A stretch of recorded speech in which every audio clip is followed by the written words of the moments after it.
समाधान।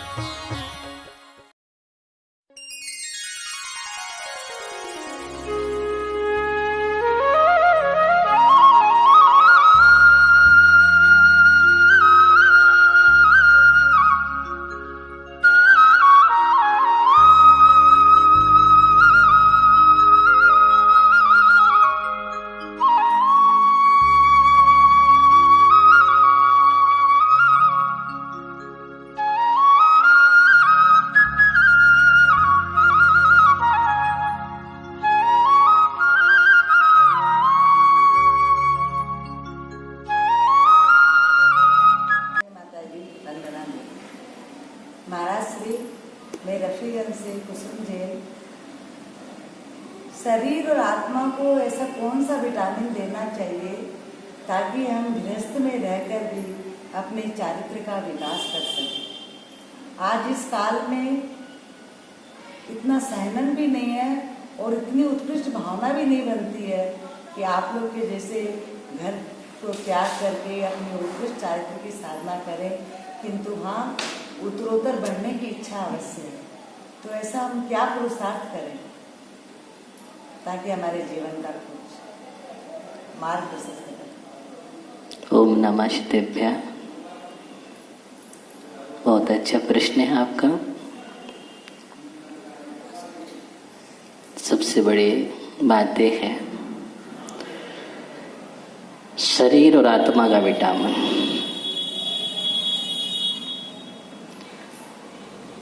शरीर से प्रभु और गुरु की आराधना करो, भक्ति करो और मन से करो। आत्मा को भावित करो उनके वचनों से। आत्मा को प्रभु और गुरु के द्वारा जो प्रदत्त है अमृत स्वरूप वचन है, उससे भावित करना ये आत्मा का विटामिन है। और शरीर से हाथ जोड़ना, नमस्कार करना, पूजन क्रिया करना, स्वाध्याय करना, पढ़ना, ये शरीर का सुंदर विटामिन है। गृहस्थ श्रावक 4 प्रकार के दान के द्वारा अपना मोक्ष मार्ग प्रशस्त कर सकता है। ये उसका मोक्ष मार्ग है।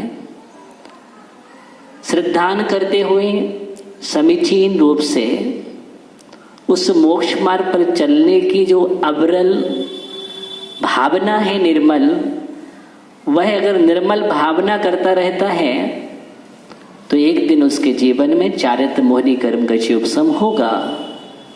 निश्चित ही आगे चल कर के वह उस रूप शक्ति से युक्त होकर के चारित्र को अंगीकार करेगा और मोक्ष मार्ग पर चलकर मोक्ष को प्राप्त कर लेगा। तो हमें नियम से इस प्रकार की भावना देना है और हम भगवान से प्रार्थना करते हैं। भक्ति और आराधना से हमें दोनों बात प्राप्त होती है। जब हम भक्ति करते हैं तो आरोग्यता की भी भावना भाते हैं और ज्ञान और बोधि की भावना भाते हैं। तो वहाँ पर आरोग्यता की भावना भाना ये शरीर के लिए विटामिन मिल जाता है और आत्मा के लिए ज्ञान, वैराग और बोधि समाधि की भावना वो उसका विटामिन है। इसलिए दोनों को प्राप्त करके आगे चलें, यही आपके लिए मोक्ष मार्ग है। नमोस्तु गुरुदेव। नमोस्तु गुरुदेव। जय माता दी। गुरुदेव, मैं मीना जैन सागर से बोल रही हूँ। मेरा प्रश्न यह है कि गुरुदेव, वह कौन सी कली है जो कभी खिलती नहीं है और किसी बिरले लोगों को ही मिलती है? किसी बिरले लोगों को ही मिलती है वह कली।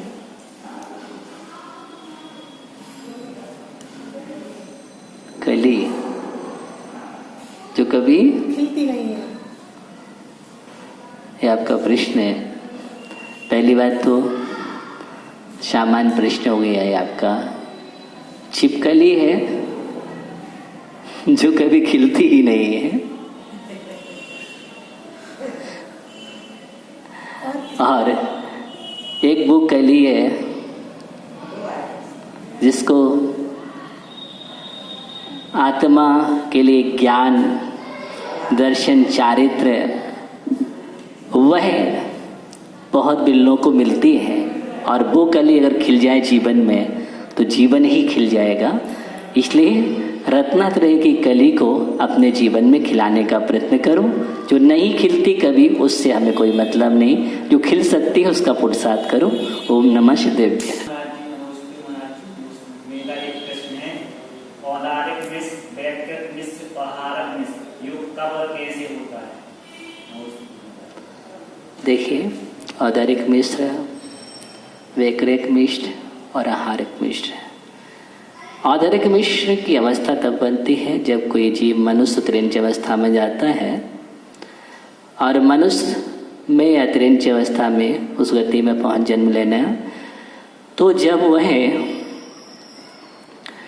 विग्रह गति के पश्चात आहार पर्याप्ति को ग्रहण करता है, आहारक होता है, तो उस समय पर्याप्ति को ग्रहण करते समय जब तक वो शरीर पर्याप्ति को पूर्ण नहीं करता है, पर्याप्त नामकरण का उदय होने पर भी उस समय उसके परमाणु मनुष्य त्रिंच औदिक शरीर उस समय पूर्ण रूप से निर्मित नहीं होने के कारण, पूर्णतः नहीं होने के कारण मिश्र अवस्था रहती है, तो उसको औदारिक मिश्र अवस्था बोलते हैं मनुष्य त्रिंचों का। और जब देव या नारकी अवस्था में जन्म लिया जाता है, देव गति और नरक गति में जीव जाता है, तो उस समय जब तक उसके पर्याप्तियाँ पूर्ण नहीं होती हैं तब तक उस अवस्था को वैकृत मिश्र कहते हैं।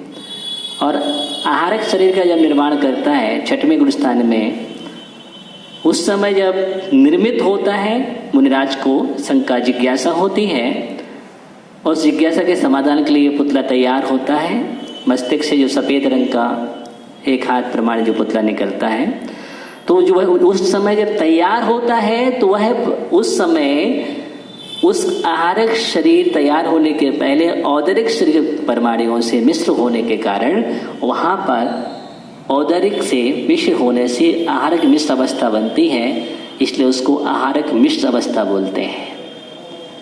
इस प्रकार ये तीनों अवस्थाएं बनती हैं, इसको समझना चाहिए। ओम नमः शिवाय।